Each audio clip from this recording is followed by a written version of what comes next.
Hello बच्चों। तो आज हमारा जो नेक्स्ट टॉपिक करना है इकोनॉमिक्स का वो है हमारे पास डिमांड एंड सप्लाई। बहुत इजी चैप्टर है। इसमें से जो जो मैं आपके बोर्ड पे लिख रहा हूँ उसी में से कुछ ना कुछ आपके एग्जाम में आएगा। तो शुरू करते हैं बच्चों। सबसे पहले कॉन्सेप्ट डिमांड से। डिमांड होती क्या है? तो डिमांड आप जैसे भी समझते हैं वो दो चीजों से मिलकर डिमांड बनती है बच्चों। सबसे पहले किसी भी गुड्स की डिजायर होनी चाहिए। डिजायर मतलब विलिंगनेस टू परचेज इट, कि मैं खरीदना चाहता हूँ। दूसरा, मेरे पास उसकी परचेजिंग पावर भी होनी चाहिए। फॉर एग्जाम्पल बच्चों, मान लेते हैं कि मेरा एक फरारी गाड़ी है, फरारी उसको खरीदने का मन है, बट मेरे पास उसको खरीदने के पैसे नहीं है। तो क्या मैं उसकी डिमांड क्रिएट कर सकता हूँ? Answer is no. Just opposite, सामने मोमोज रखे हैं जिसको मैं परचेज कर सकता हूं, मतलब परचेजिंग पावर है, बट मेरा मन नहीं है उसे खरीदने का। तो क्या मैं उसकी डिमांड रेज करूंगा? Again answer is no. So demand के लिए जो दो चीजें मैंडेटरी होती है बच्चों, वो पहली क्या चीज होती है? डिजायर या विलिंगनेस टू परचेज, प्लस इसके साथ साथ power to purchase. Desire to purchase, बस सिर्फ इसी को डिमांड कहा जाता है। एक और चीज, जब हम आगे चैप्टर पढ़ेंगे तो बहुत बार जिक्र होगा क्वांटिटी डिमांडेड का। तो डिमांड एक अलग कॉन्सेप्ट है, क्वांटिटी डिमांडेड अलग है। डिमांड मतलब कि मैं डिमांड क्रिएट कर सकता हूं या नहीं कर सकता, लेकिन जब मैं परचेज कर लेता हूं उसके बाद कॉन्सेप्ट आता है क्वांटिटी डिमांडेड का, कि मैं कितनी क्वांटिटी मांगना चाह रहा हूं। एक सिंपल सी बात है कि अगर मुझे ज्यादा क्वांटिटी मिलेगी तो मैं ज्यादा क्वांटिटी के लिए ज्यादा प्राइस पे करना पसंद नहीं करूंगा। उसी से रिलेटेड आ रहा है हमारे पास अब लॉ ऑफ डिमांड। आपको पता है there is an inverse relationship between price of commodity and quantity demanded of that commodity. तो अगर आपको सस्ती सस्ती यूनिट्स मिलती जाए तो आप ज्यादा से ज्यादा यूनिट्स परचेज करना प्रेफर करोगे। सेम रेट पे आप उतनी ही यूनिट्स बार बार परचेज नहीं करोगे। तो सबसे पहले कॉन्सेप्ट जो लॉ ऑफ डिमांड का है बच्चों, ये कॉन्सेप्ट क्या कहता है? There is inverse relationship inverse relationship between price of goods price of good and its quantity demanded its quantity demanded। इसको मैं एग्जांपल से अगर करूं तो मैंने प्राइस ले लिया बच्चों, किसी भी प्रोडक्ट का प्राइस ले लिया मैंने 10 रुपए और 8 रुपए। तो जब 10 रुपए थे तब मेरी क्वांटिटी डिमांडेड थी 10 की, बट जब 8 रुपए हो गया तो मैंने 15 यूनिट्स उसकी परचेज करी।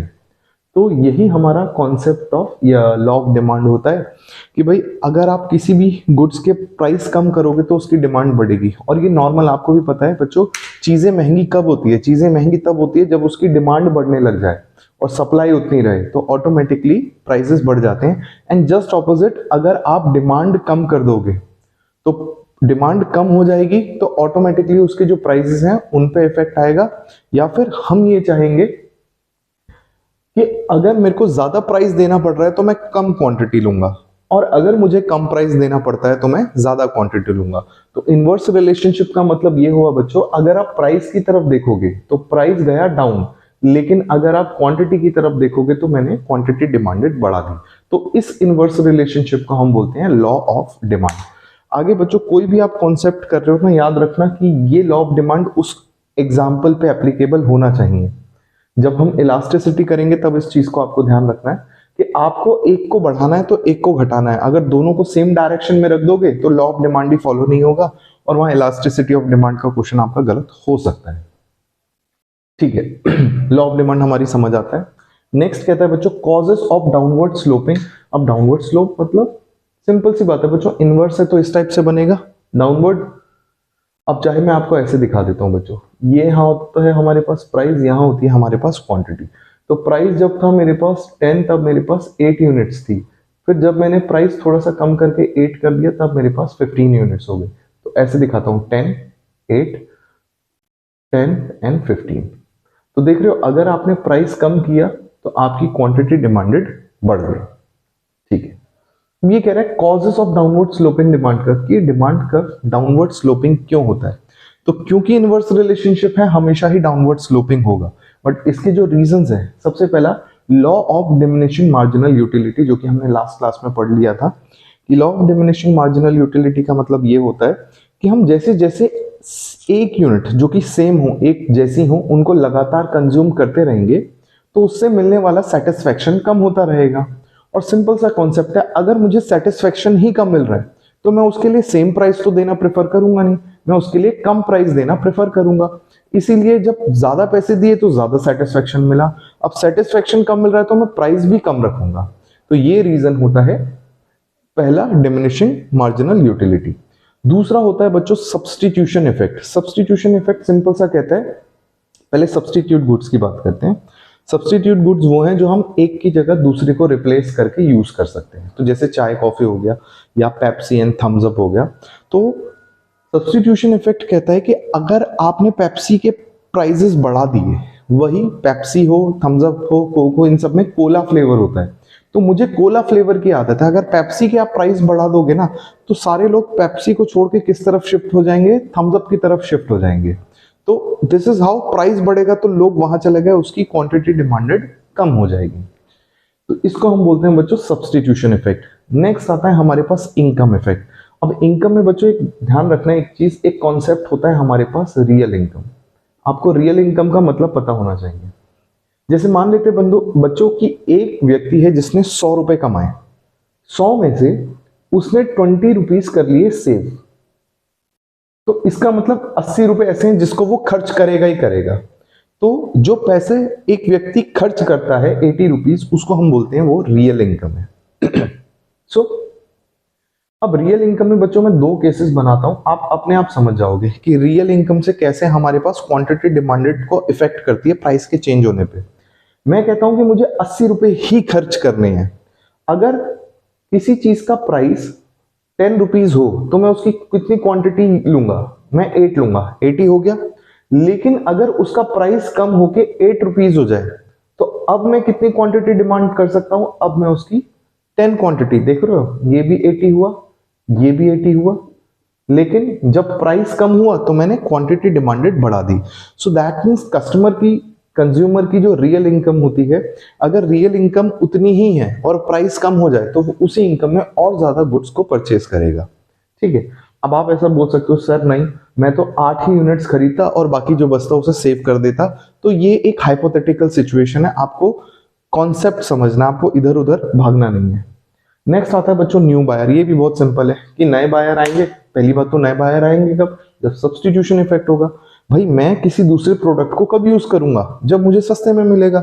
अगर महंगे में मिलेगा तो सवाल ही नहीं होता, मैं उस तरफ जाऊंगा। ठीक है। तो ये हो गया हमारा concept of law of demand. Next आता है बच्चों लॉ ऑफ डिमांड, जो हमने पढ़ा है उसके exception. Now what is exception? हमने ये पढ़ा है कि अगर आप गुड्स के प्राइस कम कर दोगे तो उसकी क्वांटिटी डिमांडेड बढ़ जाएगी।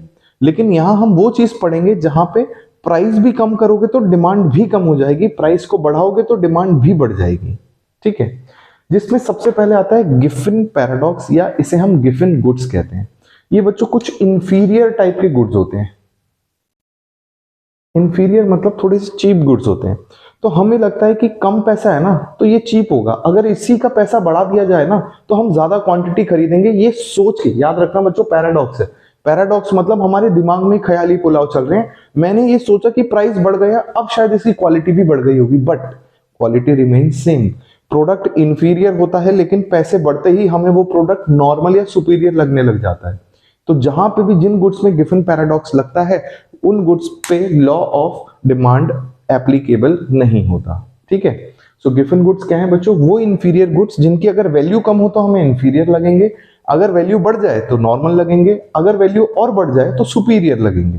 तो ऐसे केसेस में इंफीरियर या चीप गुड्स को खरीदना कोई भी प्रेफर नहीं करता। तो नॉर्मली खुद इंफीरियर गुड है, प्राइस और कम हो जाए तो लोगों को लगे ये तो अल्ट्रा चीप प्रोडक्ट है, हम इसको परचेज नहीं करेंगे। गिफिन पैराडॉक्स के बाद आता है बच्चों स्पेक्यूलेशन। स्पेक्यूलेशन में एक शेयर का मैं एग्जांपल ले लेता हूं। अगर मुझे ऐसा लगता है कि कल को रिलायंस का शेयर और ऊपर होने वाला है तो मैं आज ढेर सारी यूनिट उसकी परचेस करूंगा। अब देखो प्राइस भी ऊपर जाने वाला है और मैंने क्वांटिटी डिमांडेड भी बढ़ा दी है। तो स्पेक्यूलेशन के केस में भी अलाउड, ये जो हमारा लॉ ऑफ डिमांड है ये काम नहीं करता। नेक्स्ट आता है बच्चों कॉन्स्पिशियस गुड्स। कॉन्स्पिशियस गुड्स होते हैं एक टाइप से जो लग्जरी या फिर जो स्टेटस दिखाते हैं, स्टेटस सिंबल होते हैं। जैसे महंगी महंगी गाड़ियां हो गई, महंगी गाड़ी जब और महंगी होगी ना तब कोई अमीर आदमी खरीदेगा और बोलेगा तुमने तो 1 करोड़ के लिए, मैंने तो 1.5 CR के लिए। सो जो स्टेटस सिंबल गुड्स होते हैं उस पे भी ये एप्लीकेबल नहीं है। नेक्स्ट आता है बच्चों एंटीक्स। एंटीक्स आप समझते हैं, जो भी एंटीक्स होता है, जिन लोगों को एंटीक्स कलेक्शन का शौक होता है, जैसे गांधी जी का चश्मा है, जब वो 75,000 का सेल हो रहा था ना, तो उस जगह उस ऑक्शन में 100 लोग भी नहीं आए थे, बट जब वो 1.2 लाख का सेल हुआ तो ज्यादा लोग आए। उसके बाद जब वो 2 मिलियन का सेल हुआ तो और ज्यादा लोग आए उसको खरीदने के लिए। तो दैट मीन्स अगर एंटीक प्रोडक्ट होता है की वैल्यू ज्यादा होती है तो डिमांड करने वाले भी लोग ज्यादा होते हैं। तो इसका मतलब ये हुआ कि यहाँ पे भी लॉ ऑफ डिमांड काम नहीं करता है। नेक्स्ट आता है बच्चों टेस्ट एंड प्रेफरेंस। ये सिंपल सा कॉन्सेप्ट है बच्चों की किसी भी चीज का अगर टेस्ट एंड प्रेफरेंस होगा ना तो फिर हमें उसके प्राइस से फर्क नहीं पड़ता है, हम फॉर श्योर उसको परचेज करेंगे ही करेंगे। इसका बहुत अच्छा एग्जांपल आपके बुक में दे रखा है कि अगर मुझे गोल्फ खेलने की आदत है, गोल्फ सिर्फ और सिर्फ रिच लोग खेलते हैं, तो अगर गोल्फ का जो किट आता है उस किट को आप महंगा कर दो, स्टिल लोग उसे परचेज करेंगे, उन्हें फर्क नहीं पड़ता कि महंगा हो गया तो हम उसकी डिमांड कम कर दें। तो ये हो गया एग्जांपल टेस्ट एंड प्रेफरेंस का। एंड नेक्स्ट आता है इल्यूजन। इल्यूजन मतलब हो गया बच्चों एक गलत फहमी। हमने अपने दिमाग में एक बात बिठा रखी है, अगर महंगा है तभी अच्छा है, सस्ता है तो बेकार है, बिल्कुल गिफन पैराडॉक्स की तरह। तो मुझे लगता है महंगा है तभी उसमें क्वालिटी है, और क्वालिटी है तभी मैं परचेज करूंगा। तो दैट मीन्स प्राइस बढ़ेंगे मैं तभी परचेज करूंगा, और एल्स मैं उसको परचेज नहीं करूंगा। तो बिल्कुल गिफन पैराडॉक्स की तरह ही इसका मतलब समझ सकते हो आप इसे। तो यहाँ पे मेरे exceptions of law of demand भी फिनिश हो गया। नेक्स्ट टॉपिक पे चलते हैं बच्चों। नेक्स्ट टॉपिक है हमारे पास functions of demand. Function of demand मतलब कि डिमांड किन चीजों से या क्या एलिमेंट से डिमांड के, किन एलिमेंट से हमारी प्रॉपर एक डिमांड बनती है कि किसी भी यूनिट को कितना डिमांड होगी, लोग कितना मांगेंगे। तो उसके लिए सबसे पहले आता है बच्चों प्राइस ऑफ गुड। ये तो सबसे इंपॉर्टेंट है। तो प्राइस ऑफ गुड के साथ क्वांटिटी डिमांडेड का कैसा रिलेशनशिप होता है, इनवर्स। ये मैं यहाँ ग्राफ में बना देता हूँ बच्चों, क्वांटिटी डिमांडेड इधर है, प्राइस इधर है, और एक इनवर्स रिलेशनशिप। सो इसका मतलब ये देखो, ये मैंने लिया 0.1 और ये लिया मैंने 0.2। सो Q1 Q2 P1 P2। P1 P2 decrease हो रहा है P1 से P2 के लिए, बट Q1 से Q2 इंक्रीज हो रहा है। यही इनवर्स रिलेशनशिप हो रही है कि प्राइस कम होगा तो क्वांटिटी बढ़ेगी। एंड डिमांडेड के लिए, क्वांटिटी डिमांडेड के लिए सबसे इंपॉर्टेंट चीज उस गुड का प्राइस ही होता है जो उसके डिमांड को तय करता है। नेक्स्ट आता है बच्चों सब्स्टिट्यूट गुड्स। सब्स्टिट्यूट गुड्स के ग्राफ को याद रखना ये पॉजिटिव होता है। यहां पे मैं लिखूंगा प्राइस ऑफ कमोडिटी एक्स। याद रखना ये प्राइस का है जो हमारी, या इधर मैं y लिख देता हूं, ये एक्सेस भी y होता है। तो y साइड पे मेरा प्राइस है, तो मैंने लिया price of good y and quantity demanded of good x। या y और x को छोड़ो, यहां पे मैंने कर दिया बच्चों टी एंड कॉफी। तो बच्चों अगर प्राइस ऑफ टी आप डिक्रीज कर दोगे, P1 P2, आपने प्राइस को डिक्रीज कर दिया, किसके प्राइस को डिक्रीज कर दिया, टी के प्राइस को डिक्रीज कर दिया। इसकी वजह से क्या हुआ, कॉफी की डिमांड कम हो गई। अगर आपने टी का प्राइस कम किया तो कॉफी की डिमांड कम हो गई। ये कैसे, क्योंकि जो लोग कॉफी पी रहे थे अब वो कहां शिफ्ट हो जाएंगे, टी की तरफ। जब कॉफी वाले चाय की तरफ आ जाएंगे तो ऑटोमेटिकली कॉफी की वो कम हो जाएगी। तो यहां से भी ये डिक्रीज हो रहा है, यहां से भी ये डिक्रीज हो रहा है, पॉजिटिव कर्व बनता है। नेक्स्ट आता है बच्चों कॉम्प्लीमेंट्री गुड्स। कॉम्प्लीमेंट्री गुड्स का भी इनवर्स बनता है। कॉम्प्लीमेंट्री गुड्स होते हैं जो एक के साथ दूसरे को यूज करें तभी उसकी वैल्यू बढ़ती है। तो ये भी इनवर्स होता है, जिसमें मैं यहां पे ले लेता हूं बच्चों पेट्रोल के प्राइस, पेट्रोल का प्राइस एंड कार की क्वांटिटी डिमांडेड। तो इस तरीके से ये बनता है। फिर से गलत बना दिया, तो था ये बच्चों इस तरीके से थोड़ा सा साइज ऊपर नीचे हो रहा है। तो ये कहता है कि अगर आप पेट्रोल का प्राइस कम कर दोगे, सोचो आज के टाइम पे हम लोग क्यों पब्लिक कन्वेंस ज्यादा यूज करते हैं, क्योंकि अगर हम प्राइवेट कन्वेंस लेके चलते हैं अपनी गाड़ी तो थोड़ी महंगी पड़ती है। महंगी क्यों पड़ रही है, क्योंकि पेट्रोल सीएनजी डीजल सब महंगा है। कल को अगर गवर्नमेंट पेट्रोल 10 रुपए का कर देना तो सब लोग गाड़ी खरीदने लग जाएंगे और सब लोग मेट्रो पे जाना बंद कर देंगे और रोड पे ट्रैफिक हो जाएगा। ऐसा क्यों, क्योंकि मतलब जो कॉन्सेप्ट है हमारा, कॉन्सेप्ट कौन सा, कॉम्प्लीमेंट्री गुड्स का, कि पेट्रोल अगर आप सस्ता कर दोगे ना तो कार की क्वांटिटी डिमांडेड बढ़ जाएगी। इन तीनों ग्राफ को आप सेम टू सेम यहां मारोगे, जो हमारा नेक्स्ट कॉन्सेप्ट है टाइप ऑफ डिमांड में। प्राइस डिमांड पहला, इनवर्स रिलेशनशिप। क्रॉस डिमांड में हमारे पास सब्सटीट्यूट प्रोडक्ट और कॉम्प्लीमेंट्री गुड्स दोनों आते हैं। तो सब्सटीट्यूट में पॉजिटिव रिलेशनशिप होती है और कॉम्प्लीमेंट्री में नेगेटिव। बस याद रखना है प्राइस में आपको सेम गुड्स के प्राइस एंड क्वांटिटी लेने हैं, लेकिन कॉम्प्लीमेंट्री एंड सब्सटीट्यूट में प्राइस किसी दूसरे का गुड हो, दूसरे गुड्स के होंगे एंड क्वांटिटी डिमांडेड किसी दूसरे गुड्स की होंगी। ठीक है, बात खत्म। नेक्स्ट कहता है अपने पास इनकम ऑफ कंज्यूमर। अब ये तो सिंपल सा कॉन्सेप्ट है कि अगर इनकम ऑफ कंज्यूमर बढ़ती रहेगी तो क्वांटिटी डिमांडेड भी बढ़ती रहेगी। बट याद रखना कि हर टाइप की क्वांटिटी डिमांडेड बढ़ेगी, आंसर इज नो। अगर इंफीरियर गुड होगा तो उसकी क्वांटिटी डिमांडेड कम करेगा, बट सुपीरियर या लग्जूरियस प्रोडक्ट होगा तो उसकी क्वांटिटी डिमांडेड बढ़ेगी।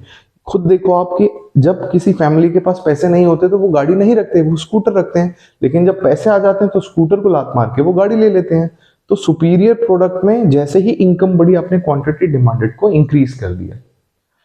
नेक्स्ट आता है बच्चों test and preference. So test and preference मतलब किसी भी चीज का अगर आपको शौक है तो फिर तो प्राइस से कोई फर्क पड़ता ही नहीं है। इसका बेस्ट एग्जांपल होता है जो चेन स्मोकर्स होते हैं या जो अल्कोहलिक लोग होते हैं, उनको प्राइसेस से फर्क नहीं पड़ता, वो कहीं से भी पैसा जुटा लेंगे एंड अपनी स्मोकिंग या ड्रिंकिंग कंटिन्यू रखेंगे।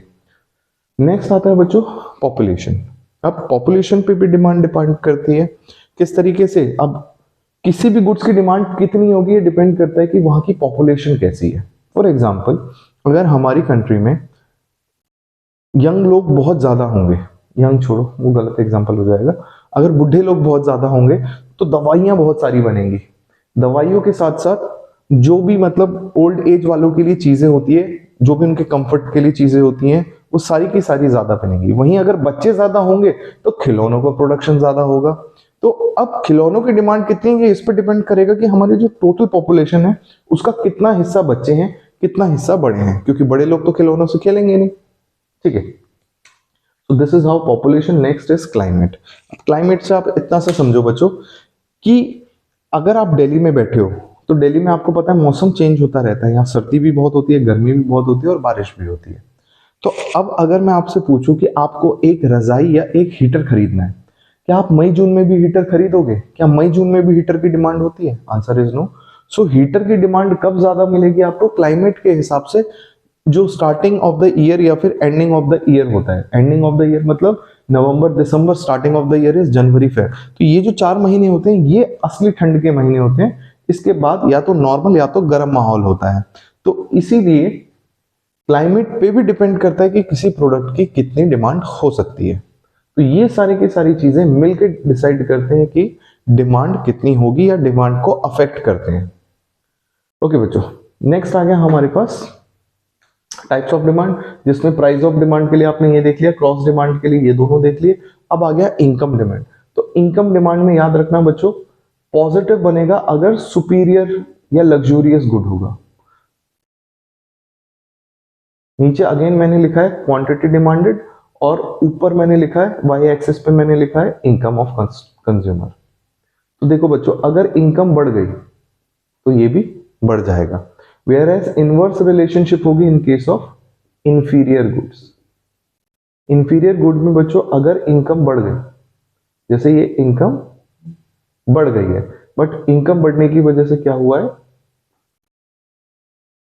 उसने क्वांटिटी डिमांडेड को कम कर दिया, इंफीरियर गुड्स को लेना कम कर दिया। इसका एक छोटा सा एग्जांपल और है बच्चों, जब फैमिली के पास, फैमिली लो लेवल की होती है या फिर मिडिल क्लास या लोअर मिडिल क्लास होती है या फिर उससे भी निचले स्तर की होती है, तो वो दूध वैसा पीते हैं जिसमें पानी मिला के पीते हैं, या फिर लो कैलोरी या लो क्रीम दूध पीते हैं, जिसे हम लाइट दूध बोलते हैं, कुछ भी बोल सकते हैं। लेकिन जैसे जैसे पैसे आते हैं तो वो toned milk, double tone milk, cow milk, full cream milk, इस तरीके से अपना कंजम्पशन बढ़ा देते हैं, मतलब और ज्यादा बेहतर प्रोडक्ट को यूज करना प्रेफर करते हैं। तो आपको ये कॉन्सेप्ट याद रखना है, जैसे जैसे पैसे आएंगे इंफीरियर गुड्स जो होते हैं उनको हम छोड़ते हुए आगे बढ़ेंगे। ठीक है, next concept, change in demand and change in quantity demanded, इनके बीच का difference between. So next concept में चेंज इन डिमांड, इसी को कहते हैं बच्चों increase and decrease in demand. Change in quantity demanded को कहते हैं extension and contraction of demand. अब आपने इतने सारे फैक्टर्स पढ़े हैं जो फंक्शंस ऑफ डिमांड है। कहता है अगर इस फंक्शन में से चेंज इन क्वांटिटी डिमांडेड होता है, reason due to change in price of goods. कहता है सिर्फ जो गुड्स का प्राइस है वही बदलेगा, जो बाकी के फैक्टर्स हैं अदर फैक्टर्स वो सारे के सारे फैक्टर कैसे रहेंगे बच्चों, कांस्टेंट, मतलब सेम, उसमें कोई चेंज नहीं है। वेयरएज यहां आ जाऊं तो यहां कहता है due to change in factors other than price. तो इसका मतलब बच्चों प्राइस क्या हो गया, प्राइस हो गया यहां कांस्टेंट, प्राइस नहीं चेंज होगा, प्राइस के अलावा कुछ भी चेंज हो जाएगा, यहां सिर्फ प्राइस चेंज होगा, बाकी सारे फैक्टर सेम रहेंगे। तो अगर बच्चों प्राइस सेम ही रहेगा तो इसका मतलब ये हो गया मेरे पास प्राइस, और मेरे पास डिमांड कर्व राइट लेफ्ट दोनों जगह जा सकता है, इधर भी जा सकता है और इधर भी जा सकता है। तो इसीलिए बच्चों इस कॉन्सेप्ट को हम बोलते हैं शिफ्ट इन कर्व। कर्व यहां था, कर्व शिफ्ट हो गया राइट साइड या लेफ्ट साइड, और उसी को हम बोलते हैं increase in demand and decrease in demand.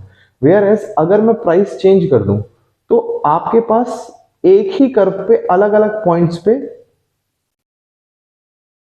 ठीक है, तो जैसे हमने बोला था इसे शिफ्ट इन डिमांड कर्व, इसको हम बोलते हैं मूवमेंट अलोंग द कर्व। तो ये क्या बना बच्चों, शिफ्ट ऑफ कर्व, ये बना movement along with curve.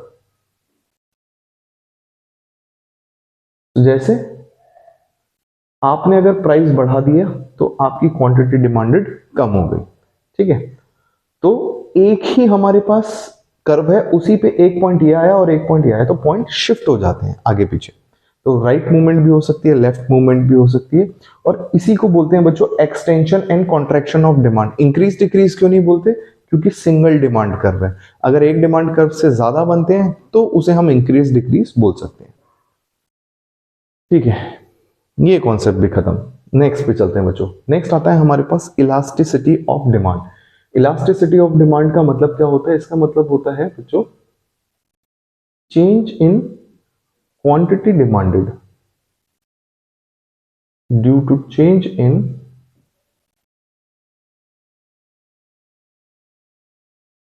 Price of commodity या प्राइस ऑफ गुड्स। और याद रखना जब इसका एग्जांपल लोगे तो लॉ ऑफ डिमांड यूज होना चाहिए। जैसे मैंने कहा कि किसी चीज का P1 P2 ₹100 का प्राइस था, फिर ₹80 का प्राइस हो गया। जब ₹100 का प्राइस था तब मैं 100 यूनिट्स खरीदता था, जब ₹80 का प्राइस हुआ तो मैं 150 यूनिट्स खरीदने लग गया। तो दैट मीन्स जब मेरे को प्राइस कम मिला तो मैं ज्यादा यूनिट्स परचेज करने लग गया। तो इसका फॉर्मूला जो होता है बच्चों change in elasticity of demand का, इसका फॉर्मूला होता है, नेगेटिव लगाते हैं क्योंकि जब आप इसके डिफरेंस निकालोगे ना, इनवर्स रिलेशनशिप है, कोई सा एक नेगेटिव जरूर आएगा। जैसे फॉर्मूले के हिसाब से P2 माइनस P1 -20 आ गया और ये +50 आ गया, ठीक है। सो इसीलिए हम फॉर्मूले में एक नेगेटिव अपनी तरफ से लगा देते हैं और फॉर्मूला बनता है change in demand divided by multiplied by price upon में, ठीक है। अगर मैं इसको नॉर्मल रीड करूं तो इस तरीके से रहते हैं change in quantity demanded due to change in price, multiplied कर देते हैं इसे फिर हम base price and base quantity है। तो बेस क्या होगा, अगर 1 2 दिया है तो 1 बेस होगा, 0 1 दे रखा है तो 0 बेस होगा। अभी इसी के हिसाब से अगर मैं इस क्वेश्चन में निकालूं तो minus change in quantity demanded क्या है, तो 150 माइनस 150। चेंज इन प्राइस क्या है, 80 minus 20, 80 minus 100 it's -20 multiplied by base price, base price कितना है 100 rupees, divided by base quantity कितनी है 100 रुपीज। तो ये आ जाएगा मेरे पास +2.5 टाइम्स। तो इसका मतलब अगर मैं परसेंटेज वाइज देखूं तो ये परसेंटेज वाइज 20% घट रही है, बट ये परसेंटेज वाइज 50% इंक्रीज हो रहा है। तो इसका मतलब 20% प्राइस में चेंज है एंड 50% क्वांटिटी डिमांडेड में चेंज है। तो जब भी क्वांटिटी डिमांडेड का चेंज प्राइस के चेंज से ज्यादा होता है तो तो उसको हम बोलते हैं बच्चों मोर देन यूनिटरी। और अगर दोनों में सेम चेंजेस हैं, सेम चेंजेस किस तरीके से होता, P1 P2 Q1 Q2, ये मैं ले लेता 100 और 80 और ये ले लेता 80 और 100, ठीक है। तो अगर मैं इस तरीके से इसको करता तो यहाँ यूनिटरी मतलब दोनों में सेम चेंजेस हैं, इस तरीके से हमें पता चलता। खैर इसमें एग्जैक्टली सेम चेंज नहीं आता, यूनिटरी नहीं आता। तो आई होप आपको ये फॉर्मूला क्लियर हो गया होगा इलास्टिसिटी ऑफ डिमांड का। आंसर आपको टाइम्स में मिलेगा, कोई भी क्वेश्चन दे रखा हो बस एक नेगेटिव लगाओ और अपना सॉल्व कर दो। यही 4 चीजों की रिक्वायरमेंट होती है, आप आराम से इस क्वेश्चन को निपटा सकते हो। अब मैं ग्राफ के साथ आपको ये बना के दिखाता हूँ। परफेक्टली इलास्टिक, परफेक्टली इलास्टिक का मतलब ये हो गया बच्चों कि प्राइस तो आपका सेम है लेकिन आपकी क्वांटिटी डिमांडेड चेंज हो रही है, चाहे वो बढ़ रही हो चाहे वो घट रही हो, उससे फर्क नहीं पड़ता। अब ऐसा कब होता है कि प्राइस तो सेम ही है बट स्टिल मेरी डिमांड कम हो रही है या ज्यादा हो रही है। एक छोटा सा एग्जांपल बच्चों, आपके घर में डेली कितने आलू आते हैं, आप कहोगे सर 1 किलो आते हैं, लेकिन आज आपके घर में पूजा है या शादी है या कोई भी ऐसा फंक्शन है जिसमें बहुत सारे लोग आएंगे, तो अचानक से क्या हुआ, एक इमरजेंसी हुई और उसमें सेम ही प्राइस पे आपने बहुत सारी क्वांटिटी को खरीद लिया। तो इसको हम बोलते हैं perfectly elastic. There is no change in price but still there is lot of changes in quantity demanded.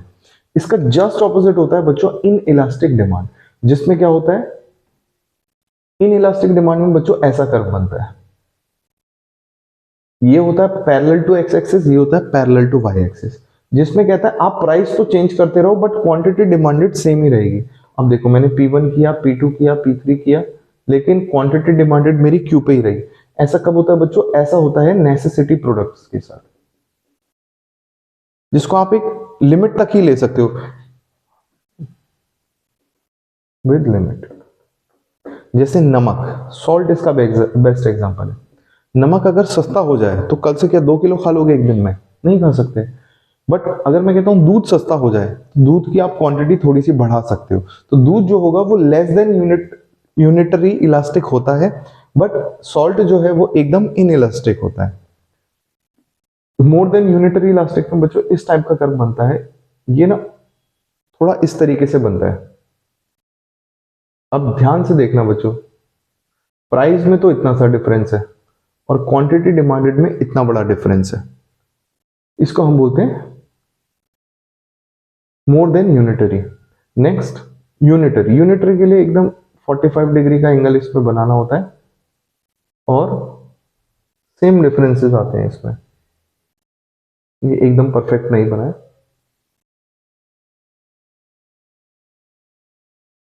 ठीक है, सेम डिफरेंस होते हैं। तो जब proportionate change in price is equals to proportionate change in quantity है, तो दोनों को हम बोलते हैं, जब दोनों सेम होते हैं, कि वो यूनिटरी इलास्टिक है, कि प्राइस से क्वांटिटी इफेक्ट होगी उतना ही जितना प्राइस इफेक्ट हुआ है। उसके बाद लेस देन इलास्टिसिटी, ये मैंने इसके लिए क्या एग्जांपल दिया था आपको, मिल्क का, कि अगर मिल्क के प्राइस कम हो जाए तो हो सकता है आप ज्यादा मिल्क ले लोगे, लेकिन इसका मतलब ये भी नहीं है कि आप दिन भर पानी की जगह दूध ही यूज करोगे। आप 1 लीटर लेते हैं तो आप 2 लीटर ले लोगे, आप 1 लीटर से 20 लीटर कभी नहीं लोगे। तो मिल्क के केस में कैसा बनता है बच्चों, इस तरीके से। अब देखना प्राइस में कितना चेंज आया और क्वांटिटी डिमांडेड में कितना चेंज आया। प्राइस का चेंज ये रहा और क्वांटिटी डिमांडेड का सिर्फ इतना सा, ठीक है। तो इसी के साथ बच्चों पहला कॉन्सेप्ट हमारा खत्म होता है। अच्छा अभी और भी है इलास्टिसिटी ऑफ डिमांड में, फिलहाल आप इसको नोट कर लो पॉज करके। आओ बच्चों आगे बढ़ते हैं। नेक्स्ट आता है हमारे पास इलास्टिसिटी ऑफ डिमांड, जो हमने अभी पढ़ा है कि उसको मेजर करने के क्या क्या मेथड्स होते हैं। तो 3 मेथड्स होते हैं, आपकी बुक में 4 बोल रखे हैं, परसेंटेज मेथड, आर्क मेथड, एक ही मेथड होता है। बस आर्क मेथड में फ्रैक्शन में आंसर निकलेगा, मल्टीप्लाइड बाय 100 कर दो तो परसेंटेज में हो जाता है और there is no more differences, ठीक है। तो ये वही फॉर्मूला है बच्चों, change in quantity to change in price multiplied by price upon quantity. कोई भी फिगर्स लेके आप इस क्वेश्चन को कर सकते हो और हम एक नेगेटिव यहाँ एज्यूम कर लेते हैं, -1 एज्यूम कर लेते हैं, क्योंकि नेगेटिव रिलेशनशिप होती है क्वांटिटी एंड प्राइस की। तो जब भी आप दोनों के कंपैरिजन करोगे चेंज को, तो किसी एक आइटम का चेंज नेगेटिव आएगा, तो उसे नलीफाई करने के लिए हम एक नेगेटिव साइन ले लेते हैं। नेक्स्ट आता है बच्चों हमारे पास पॉइंट मेथड। तो पॉइंट मेथड में सिंपली कहता है कि lower section divided by upper section. एक मिनट, कॉल आ रहा है।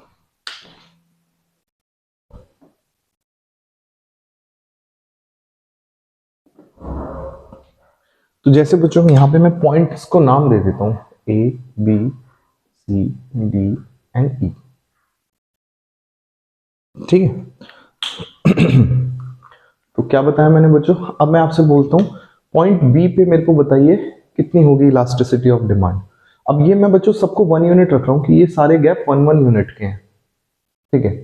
तो मैंने कहा पॉइंट बी पे आप इलास्टिसिटी बताइए, तो लोअर सेक्शन क्या हुआ बच्चों, लोअर सेक्शन हुआ बी से लेके ई तक, सो बीई। अगर मैं यूनिट वाइज देखूं तो 1 2 3 4 इक्वल्स टू 4 अपॉन में अपर सेक्शन है ए बी, और ए बी को अगर मैं यूनिट्स में देखूं तो वो है 1, तो आंसर आ गया 4, एंड 4 इज ग्रेटर देन 1, तो elasticity of demand is greater than 1। उसी तरीके से मैं पॉइंट ई पे अगर देखता हूं तो ई का लोअर सेक्शन कुछ भी नहीं है तो 0, ई का अपर सेक्शन आ गया 5, तो anything divided by 0 is 0। Similarly आप ए पे देखो, ए का लोअर सेक्शन कितना आ गया, पॉइंट ए पे लोअर सेक्शन आ गया हमारे पास 5, 1 2 3 4, नॉट 5 इट्स 4, 4 3 कुछ भी हो, अपर सेक्शन कुछ है नहीं 0, तो किसी भी चीज को 0 में बांटना है तो इनफाइनाइट आंसर आ जाता है। तो ये होता है हमारे पास पॉइंट मेथड। नेक्स्ट आता है बच्चों टोटल एक्सपेंडिचर मेथड। तो हम टोटल एक्सपेंडिचर को कंपेयर करते हैं। जैसे मैं पहला एग्जांपल नंबर 1 देखता हूं, मैंने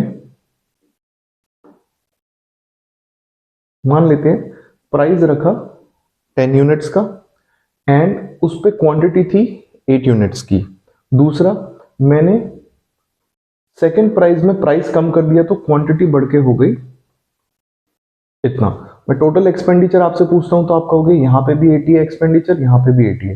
तो अगर एक्सपेंडिचर में ही कोई चेंज नहीं हुआ तो इसको हम बोलते हैं बच्चों यूनिटरी इलास्टिक, दोनों एक्सपेंडिचर सेम है।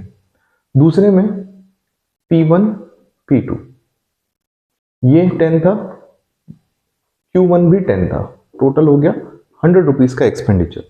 ये मैंने कर दिया 8, तो क्वांटिटी हो गई मेरे पास, मान लेते हैं 12, कितना आ गया बच्चों 96। अब आपको दिख रहा है टोटल एक्सपेंडिचर घट रहा है, तो जब टोटल एक्सपेंडिचर घट रहा है तो इसको बोलते हैं हम elasticity of demand is less than 1। तीसरे केस में P1 मैंने लिया 10 और उस पे क्वांटिटी डिमांडेड मैंने ली 10, टोटल एक्सपेंडिचर 100। P1 मैंने ले लिया, P2 सॉरी मैंने ले लिया 8 रुपीज या 9 रुपीज कर देता हूं इसको, 9 रुपीज, एंड Q2 ये हो गया हमारे पास 15, ये आ गया 135। अब क्लियरली आपको दिख रहा है कि हमारा टोटल एक्सपेंडिचर इंक्रीज हो गया, एंड टोटल एक्सपेंडिचर अगर इंक्रीज हो गया बच्चों तो इसको हम बोलते हैं elasticity of demand is greater than 1। तो टोटल एक्सपेंडिचर मेथड में सिर्फ 3 ही फैक्टर्स हम पढ़ते हैं या 3 ही वेरिएबल्स हम पढ़ते हैं, बाकी सब में 5-5 होते हैं। तो ये कहानी खत्म होती है बच्चों इलास्टिसिटी ऑफ डिमांड की। नेक्स्ट आती है हमारे पास बात सप्लाई की। सप्लाई क्या होता है तो जैसे आपने डिमांड में पढ़ा था कि कंज्यूमर, याद रखना डिमांड होती है कंज्यूमर के पॉइंट ऑफ व्यू से। कंज्यूमर कहता है कि भैया मैं इतनी यूनिट्स लेना चाहता हूं, मैं डिजायर करता हूं इतनी यूनिट्स लेने का और इतनी यूनिट्स परचेस करने की पावर है। सिमिलरली सप्लाई की बात करें बच्चों तो सप्लाई होती है किसके पॉइंट ऑफ व्यू से, सप्लाई होती है प्रोड्यूसर के पॉइंट ऑफ व्यू से। तो प्रोड्यूसर कहता है कि मैं इतनी यूनिट्स बेचने के लिए तैयार हूं इस पर्टिकुलर प्राइस पे, ठीक है। तो सप्लाई का बच्चों जो रूल होता है ना, आप खुद अपने आप को सप्लायर मान के समझना, तब आप समझोगे कि सप्लाई हमेशा ज्यादा प्राइस पे ज्यादा होती है। कैसे? जैसे मैं कहता हूं बच्चों ये पेन आज आप 10 रुपए का बेच सकते हो, कल आप 12 रुपए का बेच सकते हो, तो आप ज्यादा क्वांटिटी आज बेचोगे या कल बेचोगे? तो सिंपल सी बात है, जब ज्यादा प्राइस पे बिकेगा क्योंकि आपका प्रॉफिट मार्जिन ज्यादा होगा, तो इसीलिए ज्यादा क्वांटिटी तब बेची जाती है जब उसका प्राइस ज्यादा होता है। मतलब सप्लाई तब की जाएगी जब प्राइस ज्यादा होगा, ठीक है। तो ये कुछ डिटर्मिनेंट्स है हमारे पास सप्लाई के, डिटर्मिनेंट्स ऑफ सप्लाई, जो सप्लाई बताते हैं कितनी होंगी। जिसमें सबसे पहले आ जाता है हमारे पास बच्चों प्राइस ऑफ गुड। ये तो सबसे सिंपल है कि प्राइस ऑफ गुड वही है, प्राइस गुड कम है तो सप्लाई कम करेंगे, अगर वही बढ़ जाए तो सप्लाई बढ़ा देंगे। नेक्स्ट रहता है goals of firm. Goals of firm का मतलब होता है कि फर्म का एम क्या है, बहुत ज्यादा प्रॉफिट उसको अर्न करना है, या फिर उसको बहुत ज्यादा एम्प्लॉयमेंट क्रिएट करनी है, या फिर उसे ढेर सारी कस्टमर्स के पास जाना है। तो अलग अलग गोल्स पे डिपेंड करेगा कि हमारे पास कैसी हमारी जो सप्लाई होगी वो कितनी होगी। क्योंकि बच्चों इसी गोल से आपकी दो चीजें इफेक्ट होती है, cost of production, profit per unit. तो इसी से अल्टीमेटली प्राइस डिसाइड होता है, एंड प्राइस आपने देख लिया है कि प्राइस ऑफ गुड्स से ये चीजें इफेक्ट होती है। नेक्स्ट आता है बच्चों input prices. Again input prices क्या होती है हमारे पास, कॉस्ट। अगर आप कॉस्ट में बढ़ाते जाएंगे तो कहीं ना कहीं प्राइस भी बढ़ता जाएगा, अगर आपको सेम प्रॉफिट कमाना है। या फिर ऐसा भी हो सकता है, अभी तक आप 100 रुपए की चीज बेचते थे जिसमें से 80 रुपीज होते थे कॉस्ट के, एट आप 20 रुपीज प्रॉफिट के लेते थे। बट कॉस्ट बढ़ने की वजह से अब 90 की कॉस्ट हो गई और आप चाहते हैं आप सेम प्रॉफिट कमाओ 20 रुपए का, आपका प्राइस कितना हो जाएगा, 110। अब आपको ऑप्शन मिलेगा कि आप 100 पे बेचो या आप 110 पे बेचो, आप किस पे बेचना चाहोगे, क्योंकि उतना ही प्रॉफिट कमाना है तो आपको 110 पे ही बेचना होगा। नेक्स्ट आता है बच्चों टेक्नोलॉजी। सो टेक्नोलॉजी में कहता है कि अगर टेक्नोलॉजी अच्छी है, कैपिटल इंटेंसिव है, तो आप ढेर सारी यूनिट्स एक बारी में बना सकते हो। जब प्रोडक्शन आपका ज्यादा होगा तो क्वांटिटी सप्लाई भी आप ज्यादा कर सकते हो मनचाहे रेट पे। वहीं अगर आप खुद कम कम यूनिट्स बना रहे हो तो आपके पास क्वांटिटी सप्लाई बहुत कम हो जाएगा। Next government policies. तो गवर्नमेंट पॉलिसी में बेसिकली बच्चों टैक्स आ जाता है। अगेन टैक्स क्या कर देता है, टैक्स इनपुट की जो कॉस्ट है उसको महंगा कर देता है, और इनपुट कैसे है वो करता है देख लिया, छोड़ो। Prices of other commodities. Other में फिर से बच्चों वही सब्सटीट्यूट की बात आ गई कि अगर हमारे पास सब्सटीट्यूट है तो सब्सटीट्यूट अगर हमारा महंगा हो जाएगा या सब्सटीट्यूट में ज्यादा महंगा बेच सकता हूं, तो मैं सब्सटीट्यूट को बेचना प्रेफर करूंगा एज कंपेयर टू मेरा प्रोडक्ट, जो मेरा बेसिक प्रोडक्ट है। नेक्स्ट कहता है फ्यूचर एक्सपेक्टेशन। अगर आपको ऐसा लगता है कि इसके भविष्य में प्राइसेस ज्यादा हो जाएंगे तो आज इसकी सप्लाई कम कर दो और भविष्य में इसकी सप्लाई बढ़ा देना, ताकि आपका जो प्रॉफिट मार्जिन है वो ज्यादा अर्न कर सको।